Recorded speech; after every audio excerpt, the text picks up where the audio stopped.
gabyaa caan ahaa oo la oran jiray cabdi maxamed aw magan cabdigalayaxna ku magac dheeraa 1925 ayuu ku dhashay meel ka mida geyiga ceelgaab loo yaqaan wuxuu ku barbaaray oo ku tabaraystay doollo iyo toomaha wardheer galguduudna wuu ku gaboobay sidiisa matar baxnaan wuxuu ahaa reer miyi aan caanaha geela gelinna ka maarmin oo magaalada inuu sodcaal ku yimaado mooyee aan weligii ku nagaan maansadii uu muddada dheer tirinayay waxaa badanaa yaqaan dadka degaankiisa iyo shisheeye ay cilmi baarisi u geysay dabadeedna qaybo ka mid ah buugaagtooda ku daabacay sidaa awgeed gabayadiisa quruuda badan lihi tabtii loo baahnaa dadweynaha Soomaaliyeed uguma dhex faafin ma ahayn sida hal abuurada reer magaalka nin ka faa'iideystay teknoolojiyada casriga ah ee qaybtii dambe ee qarnigii 20aad ay Soomaalidu baratay inay suugaanta isugu tabiso waxaan u jeedaa idaacadihii dawladda Soomaaliya iyo cajaladihii kaaseedka ahaa ee isticmaalkoodu lixdanadii iyo wixii ka dambeeyay uu si aad ah dalka uga dhaqan galay si kastaba ha ahaatee 70 guud muddo ku dhow ayuu Galayax gabayay ujeedooyinka ay Soomaalidu wax ka tirisay intooda badanna waxbuu ka yiri ha yeeshee waxaa jira laba ujeedo oo aad maansadiisa uga dhex muuqda kuwaasoo kala guwaabada iyo ammaanta geela si kolka aydan wuxuu nagu ogaataan nooca dhaxalka suugaaneed ee uu gabayagaasi inooga tegay waxaan isku dayi doonaa barnaamijkan iyo labada xigi doonaba inaan ku soo qaado tusaalayaal gaagaabanoo maansadiisa qaarkeed aan idinkaga soo goldooxi doono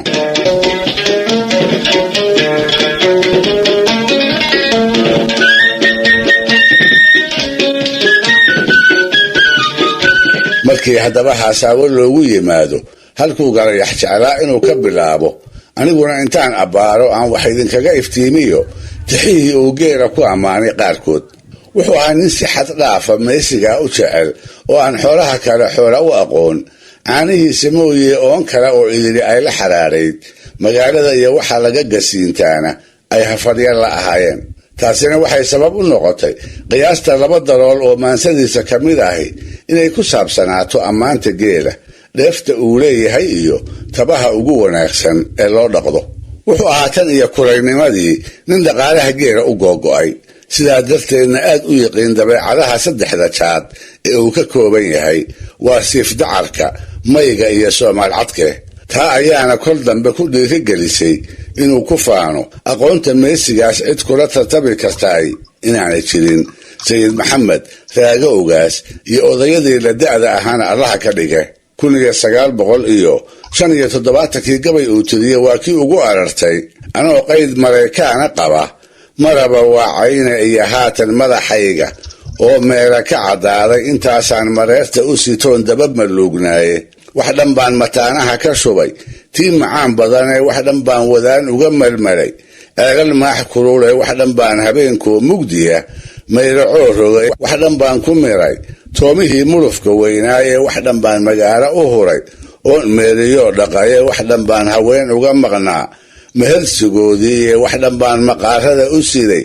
igara muuq dheere wax dhan baan u maray baarqab tii maydabta ah wax dhan baan islaan soo martiyey gaawuhuu muraye wax dhan baan masaar qaatayoon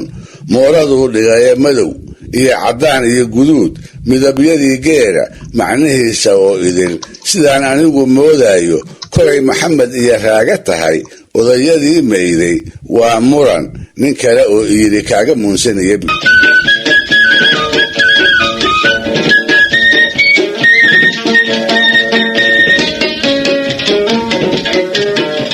iskaba jeclo uuna waxaa jira sababo dhowra oo ay Soomaalidu geela ugu xirato kuwaasoo loo horumarin karo caanihiisa faraha badan ee jiilaalada mugga ay xoolaha kala gabloolaan isaga loogu irkado abwaankii Soomaaliyeed ee la weydiiyay sababta meesiyada kale looga jecel yahay waa kii ku jawaabay cad ku raacda iyo caana ku deequu leeyahay Galayax oo caanaha geela ammaanaya kana sarraysiinaya dhuuni kasta oo ay reer magaalku cunno ku sheegaan waa kii lahaa bur la shiilay baastada macaan bari la googooyay bariis subag leh baad iyo anfaco beledka soortiisa bunshaadari bakeeriga qaxwaha lagu bigaynayo barwaaqada magaalada haddii badi la ii siiyo bashmahayga goortaan gasho yaan beral ka qaadaaye kolkaan biraha laamay dhammaan badan qaboobaaye oo baadinkaygiyo wadnaha baraf la moodaaye ninkii baxar ogow geelu waa bawda kaa jabaye waana boqorka xoolaha haddaad baran lahaydeen.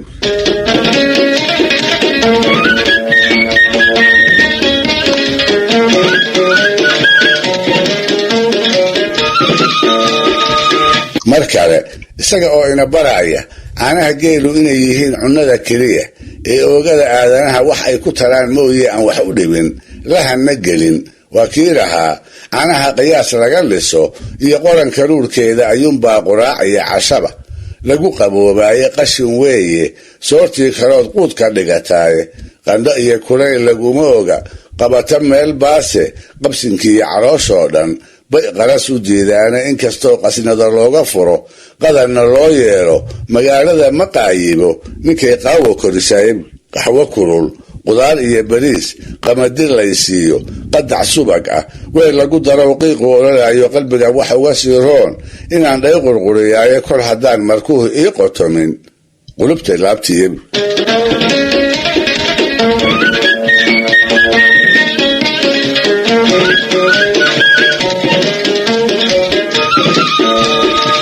mar kalena abbaaraha 1960kii gabay aad u caan baxay oo suubay adigaare lagu magacaabo ayuu ku taxay 13 arrimoodoo geelu uu kaga dooroon yahay meesiyada kale ee ay Soomaalidu dhaqato. markaas buu ugu arartay haddeeroon salaasiin jiray iyo saayid iyo dheeli iyo sabi ahaantii markaan sabadka meelaayay intaasoo sanooyina haddaan saafi daba joogay sifaalooyin badan baan bartiyo si khil wanaageede 13 hal oo wada sifaah suubay adigaale. dabadeedna 13 hal midkood ayuu ku soo qaaday caanaha geela iyo markay saban xumaaga tahay sida loogu baxsado. sida isaga la tahay waa marka reerka geelale ay dhiiruhu u buuxaanoo wiil iyo waayeelba ay wada dhaadan yihiin halka waxa ugu wacanba beerayda loolayda iyo reer magaalkuba ay diyaalka gaajada la sirrisan yihiin. wuxuu yidhi maantuu sabaan xumi dhaco oo uunka wada seemo sabuulada haruurka iyo hadduu saracu aafoobo ama sada magaaliyo arlada siinad laga waayo sac ninkii lahaa waa inuu surafka raacaayo caanaha sibraarada ku jira suubay adigaale.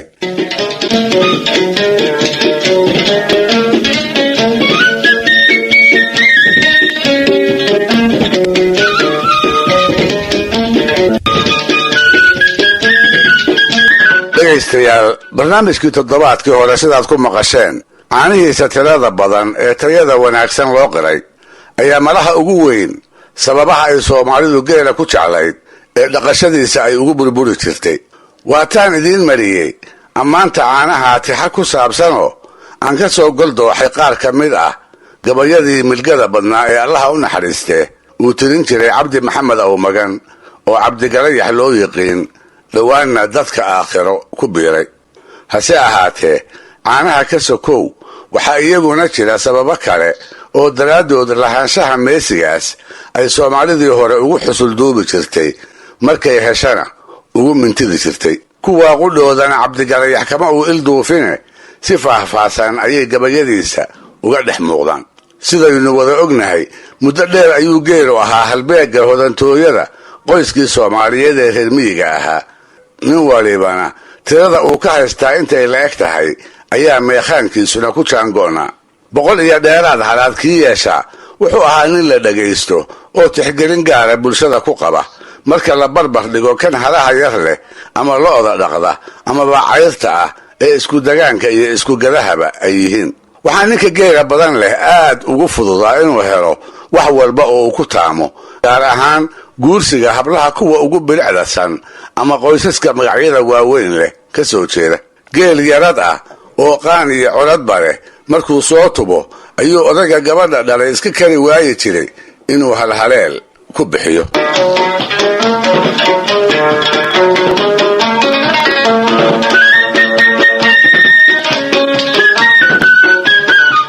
dhowaan ka hor hiddaha Soomaalida qaybtiisa guurka ku saabsan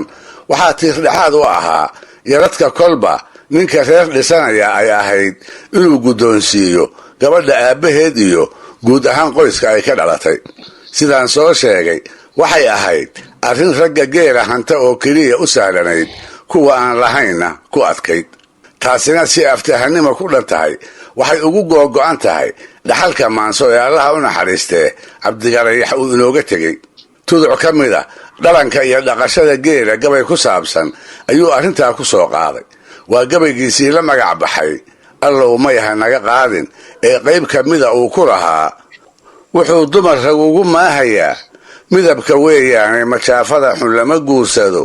iyo taan milgal ahayne adoo malando oo guur in badan xila u meeraayey gabar miiganoo culus. haddaad milicsatood eegto asaad maxabbadeedii qalbiga yaraha maan raacdo, haddaad mudanihii aabbaheed madal ku weydiiso. moodka iyo gabaatiga tolkaa lagu murweeyaaye hadduu kugu mucaarado inaad yarad mihiibsiiso, wax mashaakil iyo ceeba waa malow la'aanteede muraadkiisu waa u sahal ninkii mooga foobsaday.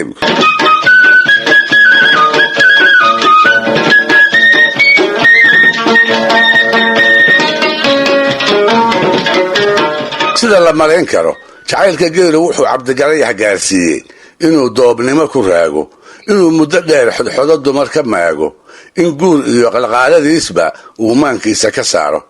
oo muxuu sidaas u yeelay ma istiri? wuxuu ogaa gaba reerood hadduu doono inaanu bilaash ku helayne dadka dhalay ay geel yarada ka rabi doonaan, isaguna inuu xerada soo geliya mooyaane wuxuu ahaa nin inuu ka saaraa ay wax walba kala cuslayd. tixihii oo arrintaa kaga hadlay ayaa waxaa ka mid ahaa: naagahan baftada jiidaya ee boqorka laalaadin oo gacanta baacinahayoo bidixda sayraaya, abidcaalinkay uma bulloon baalashuudyada oo anigu baandhays ma odhan yaa ku baayaca barbaarnimo ma fiicne waxaan buul u geli waayey oo aan dumarka baal uga maro oo baarid iga yeelay, basar kale ma fiirine hashaan baaji leeyahay.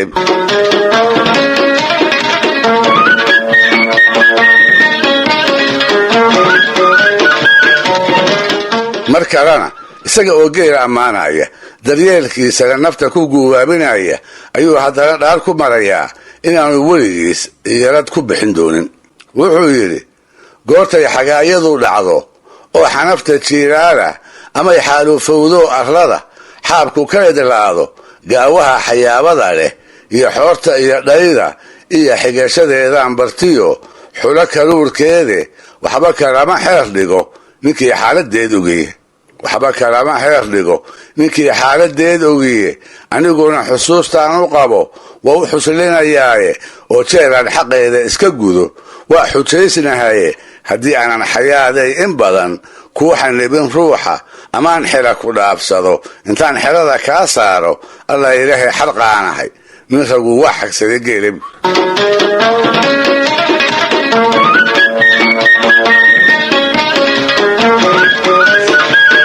gabayadiisa sida laga garan karo cabdigarayax wuxuu aaminsanaa sakada ku waajibtay iyo martida oo caano looga dhisa ha joogtee geel noolnool in la bixiyaa inay doqonnimo tahay.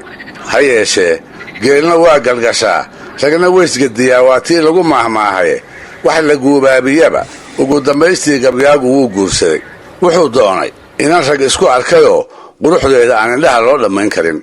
waa gabadha dhasha yurubta iyo yamanta uu waa dambe ku tilmaami doono. inuu la ekaaba gabadhaas ayuu geel yarada ka bixiyey, dabadeedna ku dhistay agagaarka qoyskii ay ka dhalatay. sidaas buu inanlayaal ku noqday.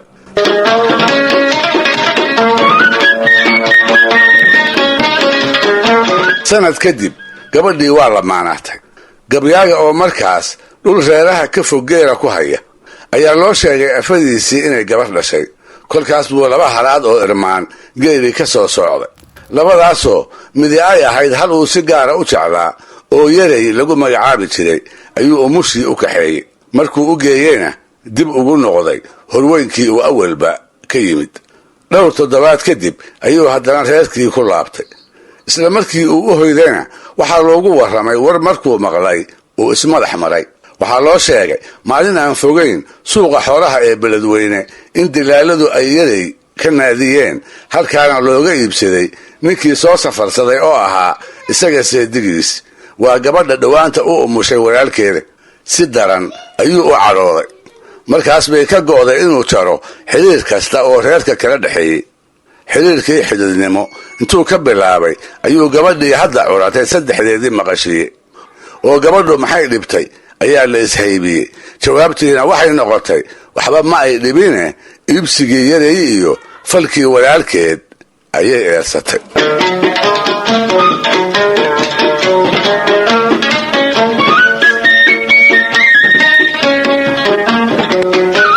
muddo haddii dhacdadaa laga joogo ayaa waxaa gabyaaga gar u dhigtay laba wiiloo ay xigaalo ahaayeen geelana la han jiray. 1 sano iyo ka badan markay ceelkana kala shubaayeen carshintana ku daba joogeen ayay weydiisteen inuu geela wax ka siiyo, taasoo uu u qaatay waxaan sinaba suuragal u noqon karin. inkastoo haddii ay ka tagaan uu ogaa inay ciidan xumo soo food saari doonto, haddana wiilashii uma u jixin. geela caanaha ka dhama, damac kalese yuu idinka gelin ayuu warkii ugu soo koobay. halkaas bayna sheekadaasi ku dhammaatay.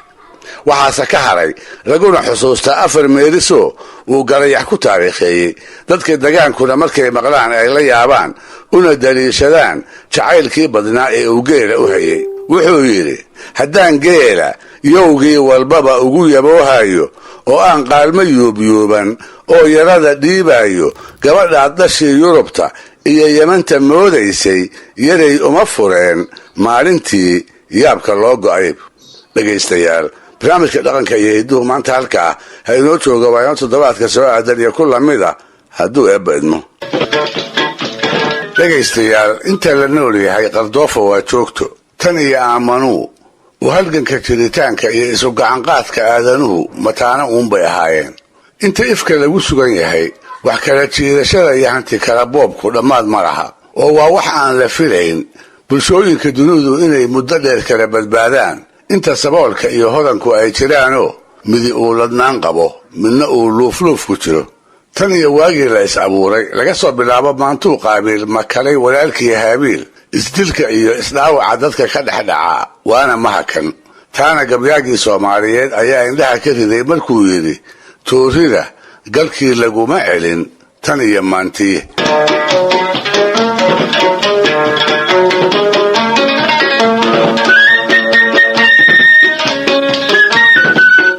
hase ahaatee waxay u badan tahay wax lagu heshiiyeba in ugu dambaysta la heshiiyo oo colaadda ka hor noloshu sidii ay ahayd ay ku soo laabato.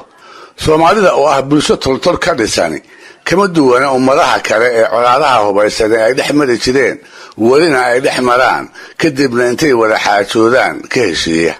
ninbay qolo kale ka dishaa, ama inta laba saf la isugu soo dhigto ayay rag badani labada dhinacba isaga dhintaan. dabadeedna si aanay dar horlihi u dhiman loona nabdo, ninka la dilay ayaa mag laga bixiyaa oo reerkooda la guddoonsiiyaa. labada saf ee loo diriiray ragga ugu badani safka uu goobaha kaga dhintayna dheeraadka ayaa la siiyaa. sidaas bay colaaddu ku soo gabagaboobi jirtay, muddana lagaga nasan jiray.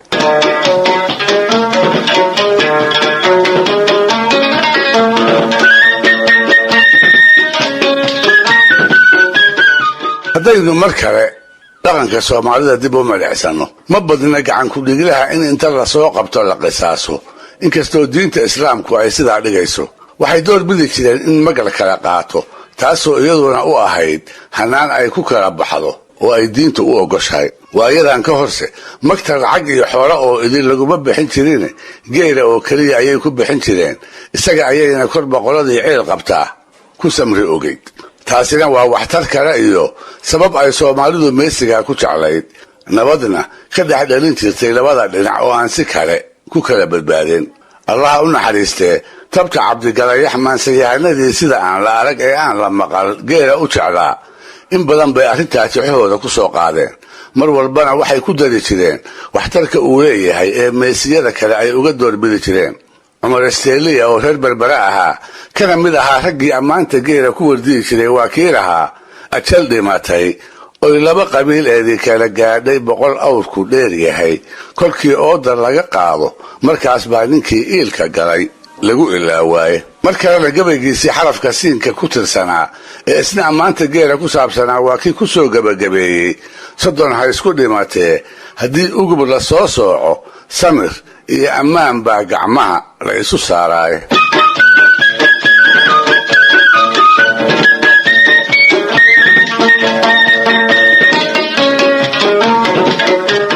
meelo dhowra oo gabayadiisa ka mid ah ayuu cabdigalayax kaga hadlay arrinta magta iyo siduu geelu wax uga taro kadib markii bulshada qaarkeed intay dagaalanto wixii kala gaaray ay ka heshiinayso wuxuu qabay waxa kaliya ee nin wiilkiisii madiga ahaa ama walaalkii laga dilay uu kaga samri karaa inuu yahay geela quruxda badan iyo qaalmaha maraasha ah ee magta looga siiyo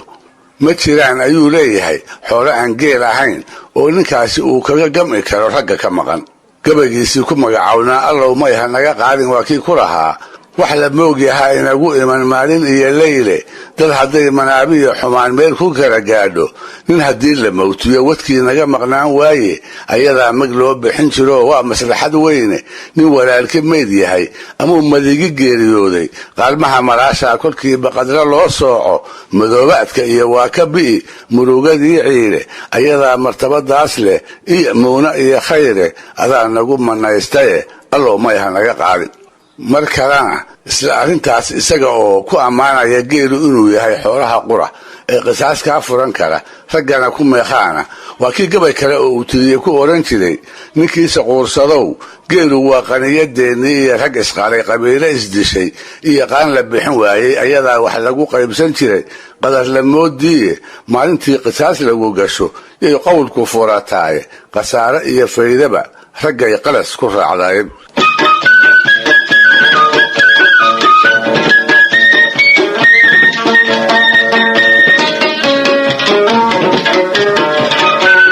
waxtarkii geelu u lahaa bulshadii soomaaliyeed ay dhaqan jirtay kuma koobna oo qura ilaa hadda barnaamijyadii kan ka horreeyey intaan ku soo carabaabay oo ah caanihiisa xilliyada intooda badan aan laga waayin guurka oo ninka haysta uu u fududayn jiray markuu qaalmaha yaradkaa soo tubo iyo deminta colaadaha oo uu soo dadejin jiray markii isaga magaha lagu kala qaato waxsaan la iloobi karin oo markii waxtarka geela la tirinaayo in laga tagaa ay aqoon li'i tahay waa awrka oo nolol ahaan uu rirmiyiga soomaalidu si weyn ugu tiirsan yahay waa u gaadiid ay ku guuraan oo togaga abaareen intay kaga ruqaansadaan ay kobaha cagaar kale ku gaaraan waxay ku rartaan aqalada ay ku hoydaan iyo dhammaan xamaamada hoostaal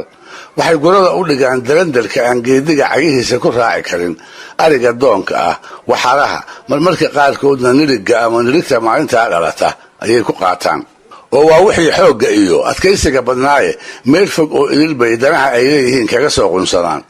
mar ceelasha fogfog bay ugu dhaansadaan mar kale beeraha badarku ka baxo ayay ugu safraan mar kalena sidii fardaha ayay ugu adeegan jireenoo rakuub lagu sodcaalo ayuu u ahaa waxtarkaa ballaaran dadkii ayaa waxaa la moodaa soomaalidu dhowr siyood inay awrka rarowiga ah ugu abaalgudday waa marka koowaade goor noolba isha ayaa lagu hayaayo guryaha agahooda ayaa dugaagga lagaga ilaaliyaa waa marka labaade wuxuu sugaanta ku leeyahay hees u gaara oo salsal la yidhaahdo midda guud ee geelana ka duwan marka saddexaadna gabay kasta oo geela lagu ammaano waxaa gabyaaga tiriye qasab ku ah in ratiga iyo waxdheefka lagu qabo uu gooni u xuso hadduu baarqab yahay iyo hadduu rarow yahay labadaba mar haddaba uu cabdigalayax tilmaamayey awrka iyo qiimaha uu soomaalida u leeyahay waa kii ahaa jiilaal margaagsaday abaar miraygu dheeraaday marguufkeeda weyn iyo ratigu mahuro weeyaane isagaa mandada qaada iyo mowga haamaha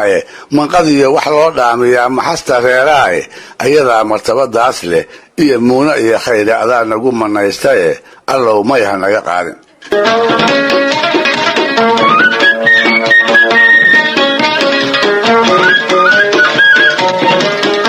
si uu haddaba dadka u sii gelinsiiyo aragtida sarraysa ee uu geela ka qaba iyo wax lagu jabayn karaaba inaysan jirin wuxuu allah u naxariistay cabdigalayax markhaati gashaday qur-aanka kariimka ah oo meesigaas lagu magac dhibay isaga oo isku mar lala xusay cirka buuraha iyo arlada taasna wuxuu ka tixraacayaa aayadda 17 ilaa midda 20 ee suuradda 8 waa suuradda macallimiintii soomaalidu hal ataaka xadiid ay ku magacaabi jireen ee ay ku jirto